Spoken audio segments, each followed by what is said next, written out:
మీ లైఫ్కి డైరెక్షన్ కావాలా? జై శ్రీకృష్ణ. వెల్కమ్ టు డేవిడ్ గీత. మనందరికీ ఒక డౌట్ వస్తుంది కదా, భగవద్గీత అసలు ఎక్కడ ఏ సందర్భంలో చెప్పబడింది అని.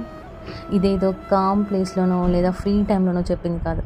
కురుక్షేత్ర యుద్ధ భూమిలో యుద్ధం ఇంకొన్ని క్షణాల్లో ప్రారంభం అవబోతున్న సమయంలో చెప్పబడింది. అర్జునుడు తన కుటుంబం ఇంకా గురువులు అందరూ ఎదురుగా కనిపించగానే అతను పూర్తిగా కన్ఫ్యూజ్ అయిపోతాడు. అప్పుడు అర్జునుడు కృష్ణుడితో అంటాడు, ఎదురుగా ఉన్నది నా వాళ్ళే కదా, ఎలా వాళ్ళ మీద నేను యుద్ధం చేస్తాను, నాకు ఏం చేయాలో అర్థం కావడం లేదు మాధవ అని చెప్తాడు. అప్పుడు కృష్ణుడు అతనికి గైడెన్స్ ఇస్తాడు, లైఫ్లో ఎలా ఆలోచించాలి, ఎలా డిసిజన్ తీసుకోవాలి అని. మన లైఫ్లో కూడా మనం ఇలా కన్ఫ్యూజ్ అవుతాం కదా, ఏం చేయాలో తెలియక ఏదో ఒకటి చేశాక మళ్ళీ రిగ్రెట్ ఫీల్ అవుతాం. ఆ టైంలో కూడా మనకి ఎవరైనా డైరెక్షన్ చూపిస్తే బాగుండు అనిపిస్తుంది. అలా మన మైండ్లో వచ్చే ప్రతి ప్రశ్నకి సమాధానం ఉన్న గ్రంథం ఇది. అదే మన శ్రీమద్ భగవద్గీత. రేపటి నుంచి మనం మొదటి అధ్యాయం శ్లోకాలతో స్టార్ట్ చేద్దాం.